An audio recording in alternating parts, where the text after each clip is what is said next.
deinstitucionalizimi si pretekst për ndërtimet në Bregdet. Strategjia kombëtare për ta kthyer turizmin në motorin ekonomik të Shqipërisë e ka kthyer Bregdetin në mollë sherrri midis pronarëve real dhe oligarkëve të mbështetur nga segmentet të korruptuara të qeverisë shqiptare.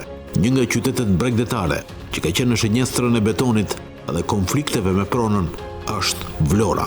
Për të kuptuar konfliktet me pronat dhe ndërtimet, mjafton të evidentosh faktin se në 6 vitet e fundit janë ndërruar 13 drejtorë të kadastrës Vlorë. Qyteti Vlorës është një nga qytetet me probleme të më të mëdha në lidhje me institucionet shtetërore, duke filluar nga kadastra, që është një ndër institucionet, siç dhe ju e përmendi, janë ndryshuar një sër drejtorësh, por kjo vjen për faktin se institucionet e drejtësisë në këtë qytet janë të pafuqishme. Në shtator 2024, në Vlorë do të mbyllej jetimorja për fëmijët 0 deri 6 vjeç, duke ngritur pikë pyetje për arsyet.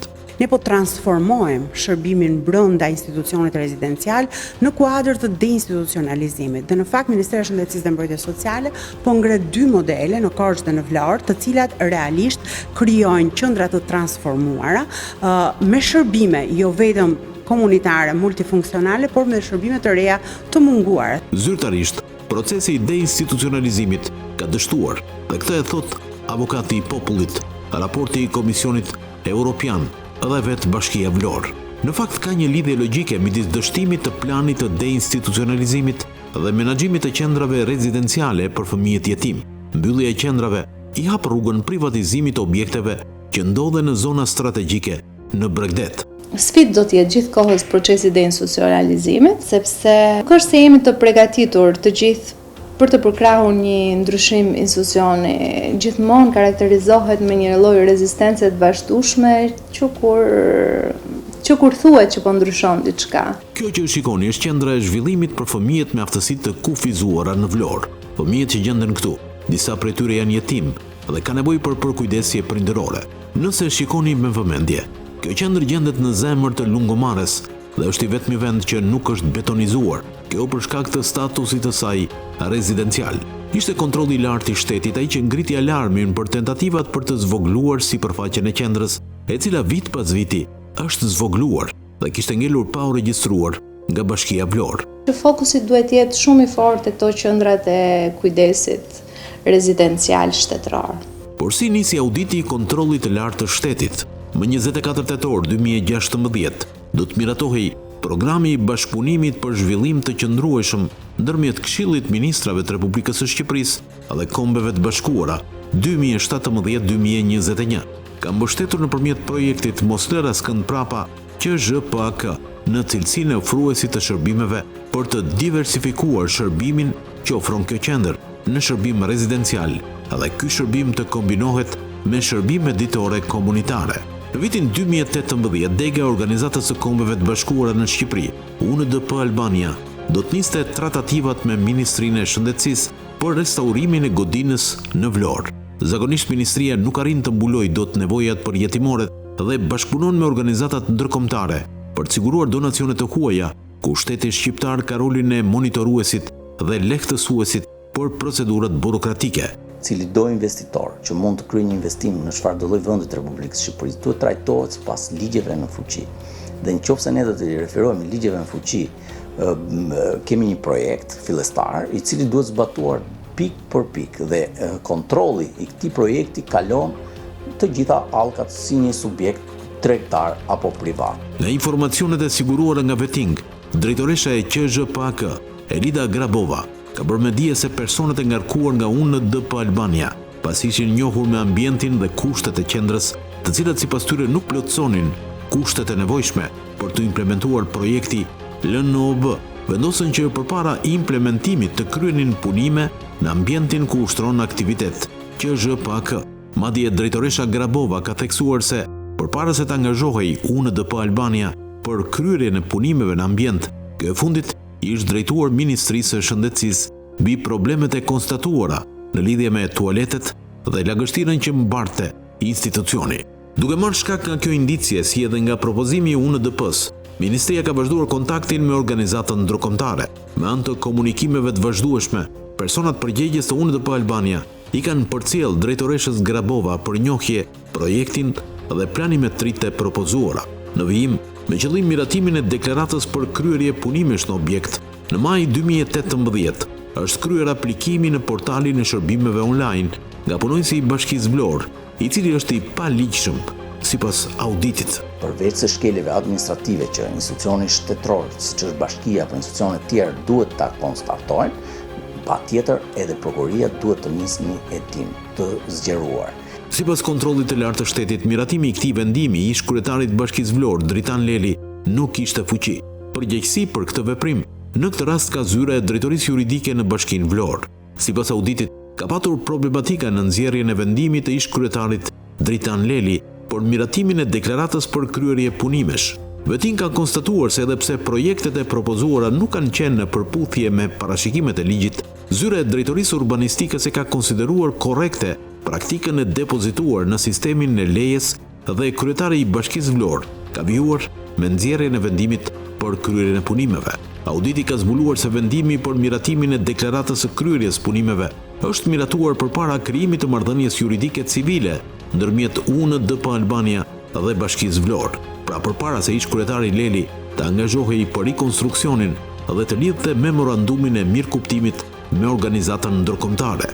Kur një institucion apo një grup persona vihet në dieni për një problematik dhe nuk merr masa për parandalimin e saj, ngarkohet me përgjegjësi ligjore. Ata janë aty në çdo ministri, grupe pune, për të parashikuar, por edhe kur ata nuk e parashikojnë, parashikohet nga institucion tjetër, më i rëndësishëm, atëherë duhet në marrë masa me patjetër. Nxitimi i institucionit dhe degës së UNDP-s në Shqipëri për të realizuar projektin ka ngritur pikë pyetje për realizimin e projektit, kur sipas kontrollit të lartë të shtetit janë shkelur një sër rregullash që lidhen me ndërtimin dhe implementimin e kushteve për fëmijët jetim me aftësi të kufizuara.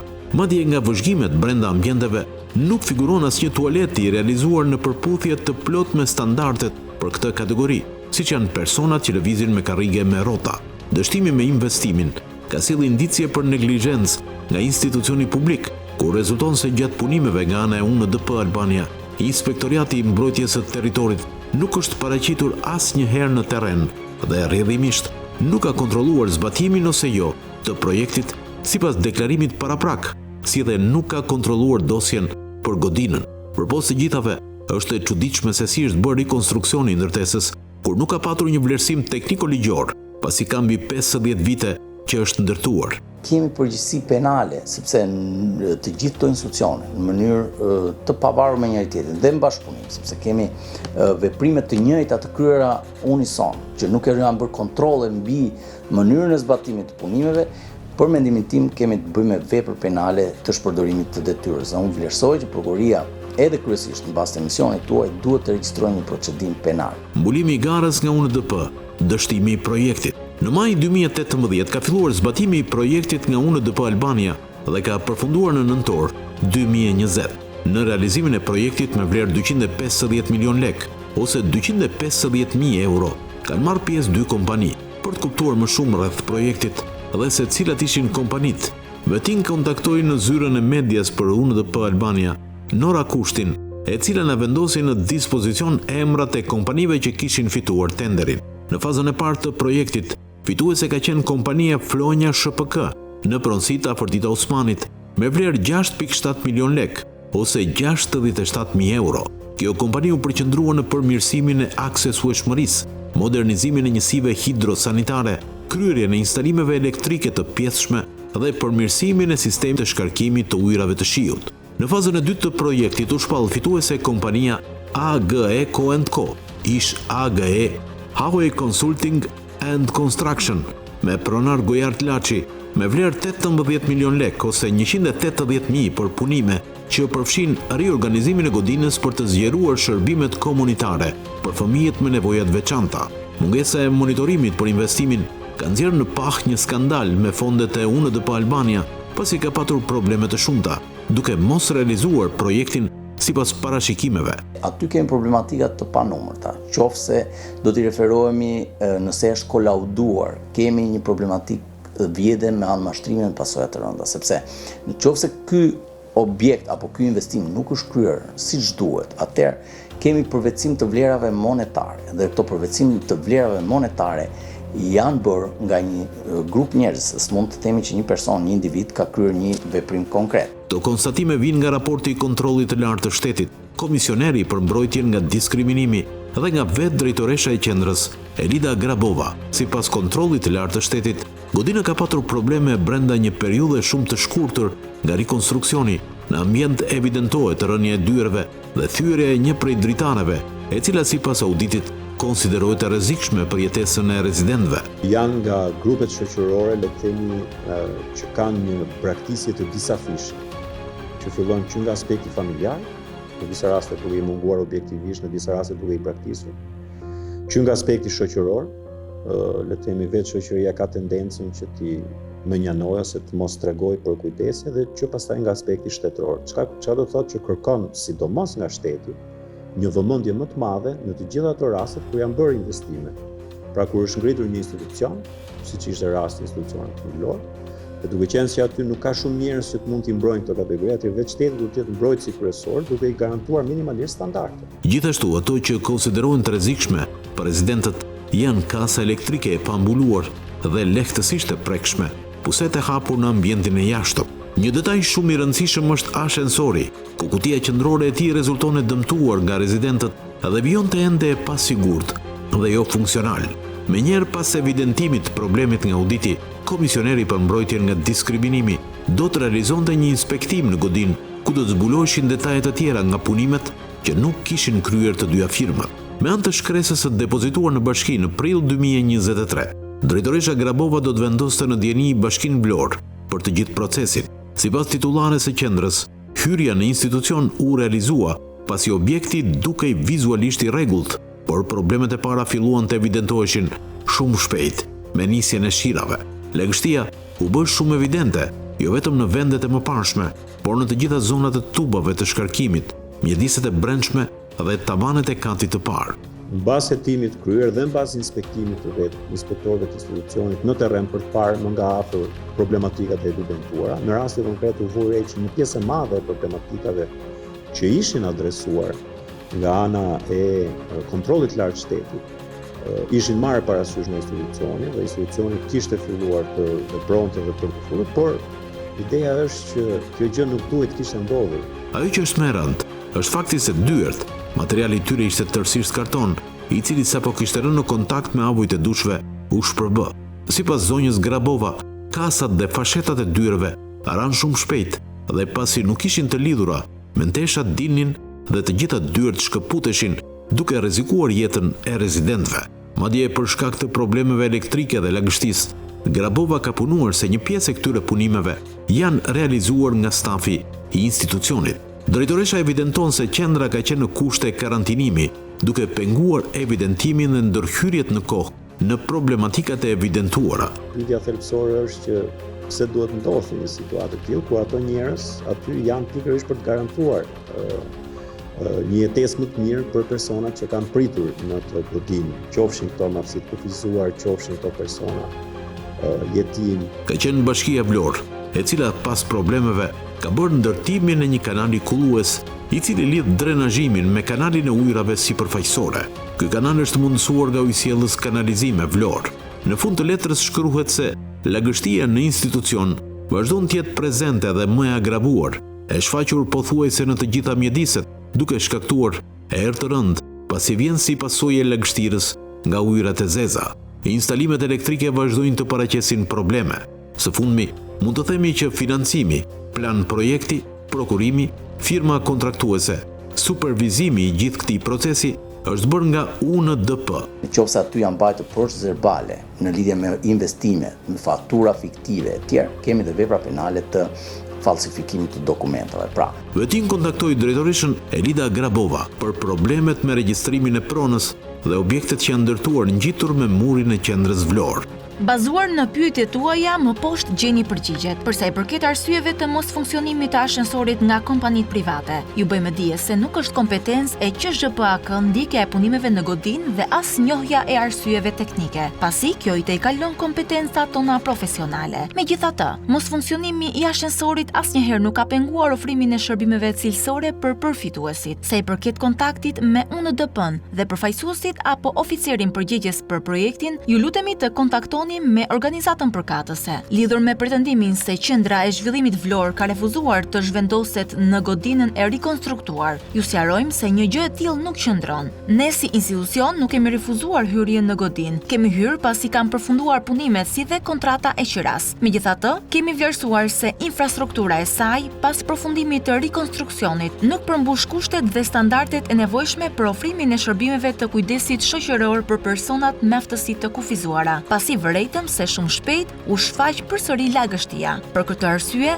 inxhinierët e bashkisë nuk e kanë marrë në dorëzim. Që prej vitit 2014, kur ka marrë detyrën e në vijim, hapësirës së qendrës nuk i është cënuar perimetri. Në rast se do të identifikohet një rast i tillë në të ardhmen, qendra do të ndjekë të gjitha procedurat ligjore për të mbrojtur pronën dhe hapësirët e saj, në bashkëpunim me institucionet përkatëse. Lidhur me pyetjen tuaj mbi statusin e regjistrimit të godinës nga Bashkia Vlorë, ju njoftojmë se si drejtuese e Qendrës së Zhvillimit Vlorë, institucioni ynë funksionon në përputhje me licencën për ofrimin e shërbimeve sociale, të lëshuar në përputhje me kuadrin ligjor në fuqi. Sa i përket regjistrimit pronësor të godinës, në dijenin time, ajo ndodhet në procedurë regjistrimi. Një proces që po ndiqet nga Drejtoria e Aseteve në Bashkinë Vlorë në kuadër të përpjekjeve për sistemin dhe dokumentimin e pronave shtetërore, që historikisht nuk kanë qenë të regjistruara. Në lidhje me pyetjen tuaj për gjendjen e oborrit të godinës pas rekonstruksionit, ju informoj se oborri është funksional dhe në përdorim të përfituesve të Qendrës së Zhvillimit Vlorë, veçanërisht për realizimin e aktiviteteve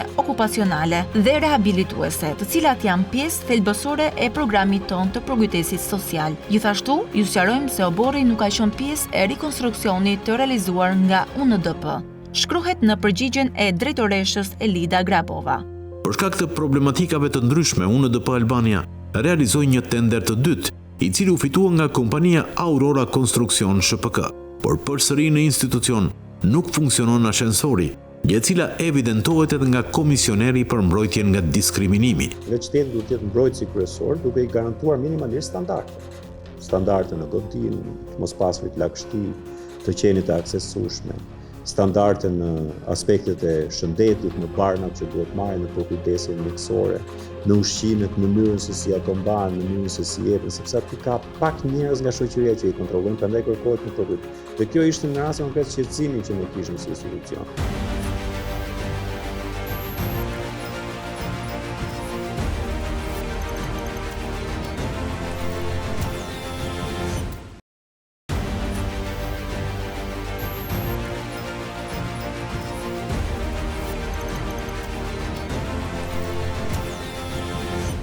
Si e ka fituar garën për tenderin kompania kur nuk ka stabilitet financiar? Nga të dhënat e siguruara nga Veting, rezulton se kompania AGE Co & Co, ish AGE Heavyway Consulting and Construction, në vitin 2017 ka dalë me humbje 15 milion lek, ose 150.000 euro. Ka pikpyetje se si një kompani që ka dalë me humbje ka lidhur kontratën. Veting kontaktoi zyrën e UNDP-s Albania për të siguruar informacione për të treja procedurat për garën e tenderimit, por UNDP Albania refuzoi, sepse sipas rregullave të organizatës nuk lejohet publikimi i ofertave nga operatorët e tjerë.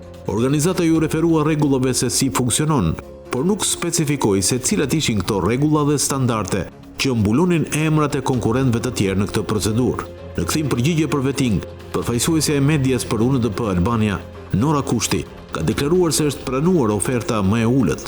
Për të siguruar detaje nga gara, Veting kontaktoi oficeren për këtë projekt, Entela Lako, e cila refuzoi të përgjigjej interesit të redaksisë deri në publikimin e këtij materiali. Kemi disa vepra penale. Kemi vepra penale vjedhje me anë mashtrimi me pasojë të rënda, kemi vjedhje duke shpërdoruar detyrën për personi përgjegjës që ka për detyrë ta administrojë.